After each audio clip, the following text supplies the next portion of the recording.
Public awareness کے لیے اس video کے سلسلے میں ہمارے ساتھ کوپریشن ہے یونیک کالج لورمال کیمپس لاہور کا۔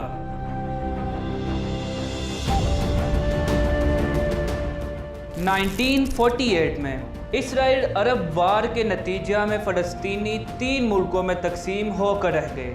ایک حصہ اسرائیل میں اپنی دھرتی پر ہی اسرائیلیوں کا غلام بن گیا، دوسرا حصہ اپنے گھر غزہ میں مصر کے مہاجر اور باقی ویسٹ بینک میں اردن کے مہاجر بن گئے۔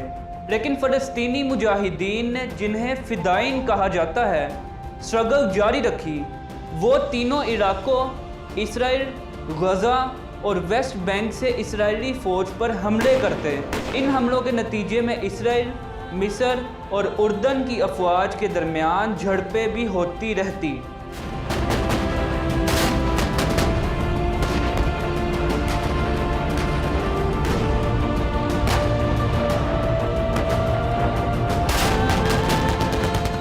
کیونکہ مسئلہ صرف فلسطینیوں کی آزادی نہیں تھا، بلکہ تمام عرب دنیا گریٹر اسرائیل کے منصوبے سے خود کو انسیکیور فیل کرنے لگی تھی، اور انہیں اپنا سروائیول اسرائیل کو مٹانے میں ہی نظر آتا تھا۔ یوں ساری عرب دنیا، بالخصوص اسرائیل کے ہمسایہ ممالک، فطری اتحادی بن گئے، اور فلسطینی ان کے فرنٹ لائن اتحادی کی شکل میں سامنے آئے۔ عربوں اور اسرائیل کے درمیان جاری یہ دشمنی بالآخر 1956 میں بڑی جنگ میں تبدیل ہو گئی، جسے سویز وار، سویز کرائسس یا 1956 کی اسرائیل عرب وار بھی کہا جاتا ہے۔ لیکن اس بار جنگ میں اسرائیل کے ساتھ فرانس اور اس وقت کی سپر پاور برطانیہ بھی شامل تھے۔ فرانس اور برطانیہ اس جنگ میں کیوں شامل ہوئے، اس کو سمجھنے کے لیے ہمیں سویز کینال کی ہسٹری اور تجارتی و دفاعی اہمیت کا جائزہ لینا ہوگا۔ سویز کینال ریڈ سی اور میڈیٹرینین سی کو ملانے والا واحد بحری راستہ ہے، جس کا تصور پہلی بار سیکنڈ کیلیف آف اسلام حضرت عمر رضی اللہ عنہ کے دور میں فاتح مصر اور گورنر حضرت عمر بن عاص نے پیش کیا، لیکن بعض وجوہات کی بنا پر تعمیر کا آغاز نہ ہو سکا۔ اس کی تعمیر مصر میں سلطنت عثمانیہ کی حکومت نے فرانس کے تعاون سے ایک فرینچ کمپنی کے ذریعے 1869 میں کی۔ کنسٹرکشن کے بعد کینال کے انتظامات اور ریونیو کلیکشن اسی کمپنی کے پاس تھا، لیکن اس میں ترک حکومت کا بھی شیئر تھا۔ بعد میں فائنینشیل کرائسس کی وجہ سے ترکوں نے اپنا شیئر برطانیہ کو بیچ دیا۔ یوں اب یہ کینال فرینچ کمپنی کی ملکیت تھی، جس کے شیئرز برطانیہ اور فرانس کے پاس تھے۔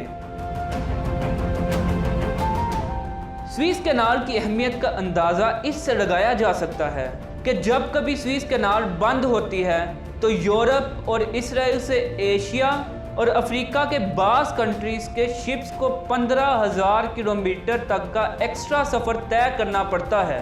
صرف سال 2019 میں اس کینال سے مصر کو تقریباً $6 بلین کی انکم حاصل ہوئی، اور بحری ٹریفک کے رش کی وجہ سے مصر اس کے آلٹرنیٹو کے طور پر ایک اور کینال بنانے کی پلاننگ کر رہا ہے۔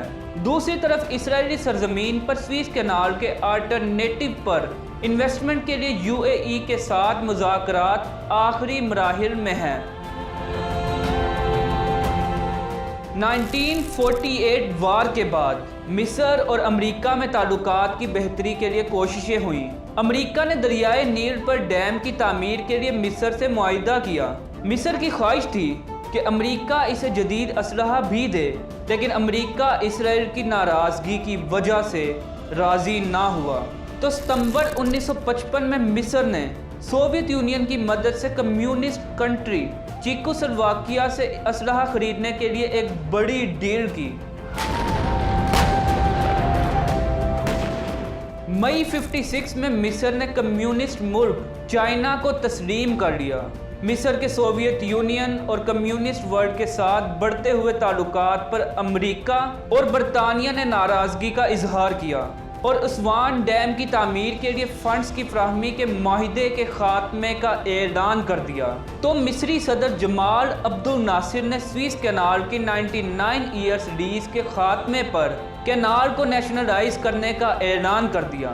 جمال کا یہ فیصلہ ہر لحاظ سے لیگل تھا، لیکن نیشنلائزیشن سے فرانس اور برطانیہ کو سوئس کینال سے تیل اور دوسرے تجارتی سامان کی سپلائی خطرے میں نظر آنے لگی۔ اس وقت یورپ کی تیل کی 2/3 سپلائی سوئس کینال کے راستے ہوتی تھی، لہٰذا فرانس اور برطانیہ نے سوئس کینال کی نیشنلائزیشن قبول کرنے سے انکار کر دیا۔ دوسری طرف 1948 عرب اسرائیل وار کے بعد سے اسرائیل اور غزہ کے فلسطینیوں میں جھڑپوں کا نہ رکنے والا سلسلہ جاری تھا۔ اسرائیل کا خیال تھا کہ مصر ان فلسطینی فدائین کو سپورٹ کرتا ہے۔ یہی وجہ تھی کہ 1954 میں اسرائیلی انٹیلیجنس نے آپریشن ناون افیئر میں مصر کے جیوز شہریوں کو استعمال کرتے ہوئے مصر کے اندر بڑے پیمانے پر ٹیررسٹ اٹیکس کیے۔ 1955 میں اسرائیل نے مصر کی ایک پوسٹ پر حملہ کر کے 37 مصری فوجیوں کو شہید کر دیا۔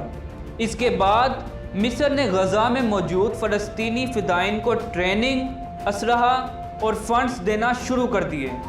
اس کے علاوہ ایجپٹ نے 1950 سے اسٹریٹ ٹیران کو بلاک کر کے ریڈ سی میں اسرائیلی سمندری ٹریفک کو بند کر رکھا تھا، جس کی وجہ سے اسرائیل کو افریقہ اور ایشیا کے بعض ممالک تک پہنچنے کے لیے 15,000 کلومیٹر کا ایکسٹرا سفر کرنا پڑتا تھا۔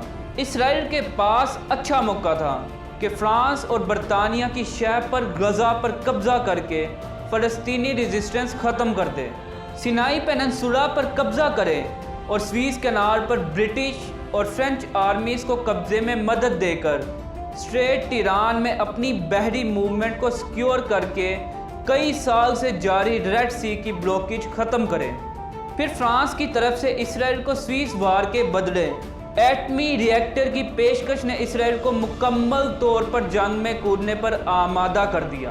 اس ساری بیک گراؤنڈ میں برطانیہ، فرانس اور اسرائیل نے مل کر ایجپٹ کو سبق سکھانے کا فیصلہ کیا۔ طے یہ پایا کہ اسرائیل سینائی کی طرف سے سوئس کینال کو کراس کر کے مصر میں داخل ہو جائے گا اور بعد میں فرانس اور برطانیہ اسرائیل اور مصر دونوں کو الٹیمیٹم دے کر سیز فائر کروا دیں گے۔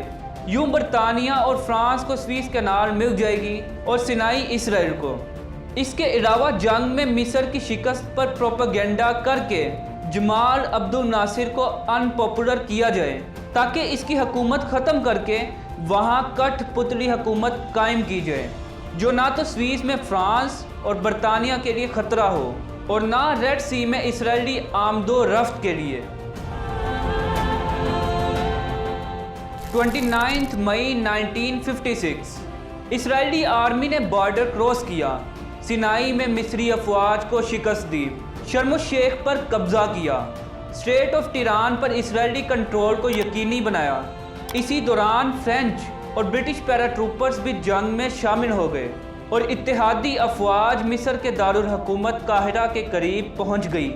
جمال ناصر نے پسپائی اختیار کرتے وقت سوئس کینال میں موجود 40 کے قریب شپس کو ڈبو دیا، جس کی وجہ سے سوئس کینال بلاک ہو گئی اور فرانس اور برطانیہ کی موومنٹ ختم ہو کر رہ گئی۔ سوویت یونین، جو مڈل ایسٹ میں قدم جمانے کے لیے پہلے ہی اسوان ڈیم کی تعمیر میں مصر کی مدد کا اعلان کر چکا تھا، اس کے پاس عرب نیشنلزم کو استعمال کرنے کا اچھا موقع تھا۔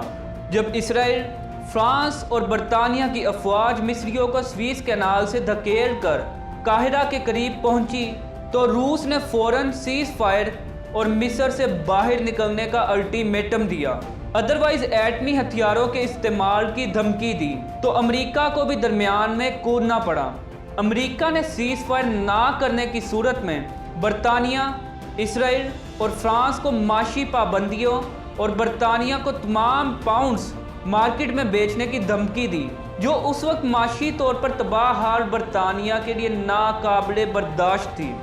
جنگ بند ہو گئی۔ اسرائیل، فرانس اور برطانیہ کی افواج کو مصر سے نکلنا پڑا۔ سویس کانفلکٹ نے اس خطے میں طاقت کے توازن میں بنیادی تبدیلیاں کی۔ مصر کو فوجی شکست ہوئی، لیکن اس کے باوجود سویس کینال کی واپسی سے جمال ناصر کو عرب دنیا میں عربوں کا محافظ اور ہیرو مانا گیا۔ اسرائیل کو جنگ میں جیتا گیا، مصری علاقہ واپس کرنا پڑا، لیکن اسٹریٹس آف ٹیران تک ایکسیس ملنے سے اس کی سمندری ٹریفک محفوظ ہو گئی۔ امریکہ کو سینائی میں پیس کیپنگ فورس میں بڑا رول ملا اور وہ پہلی بار سپر پاور کے طور پر سامنے آیا۔ برطانیہ اور فرانس کو سویس کینال سے افواج نکالنا پڑی، جس سے ہزیمت و شرمندگی کا سامنا کرنا پڑا۔ دونوں ملکوں کا اس علاقے میں کردار کم ہوا اور امریکہ کے ساتھ تعلقات وقتی طور پر خراب ہو گئے۔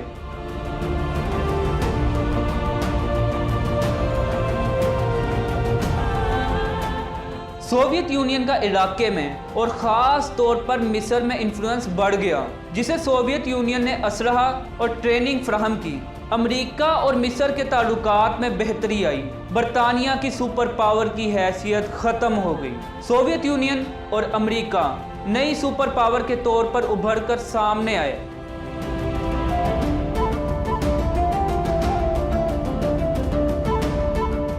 جمال ناصر کو فارغ کرنے کی بجائے British prime minister Anthony Eden کو شکست کی وجہ سے ریزائن کرنا پڑا۔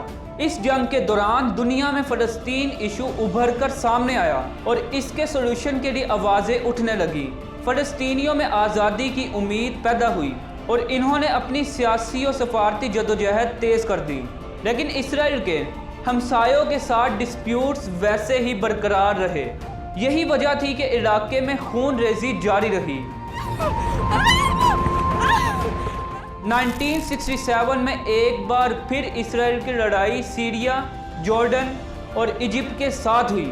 اس بار کون جیتا، کون ہارا، کس ملک نے کتنا علاقہ کھویا اور کس نے کتنا ایریا فتح کیا، اور اس جنگ نے فلسطینیوں کی فریڈم سٹرگل پر کیا اثرات ڈالے، یہ سب ہم آپ کو بتائیں گے، لیکن نیکسٹ ایپیسوڈ میں۔ اس سے پہلے چینل کو سبسکرائب کر لیں اور گھنٹی کے بٹن کو دبا دیں۔ شکریہ۔ پبلک اویئرنیس کے لیے اس ویڈیو کے سلسلے میں ہمارے ساتھ کوپریشن ہے یونیک کالج لورمال کیمپس لاہور کا۔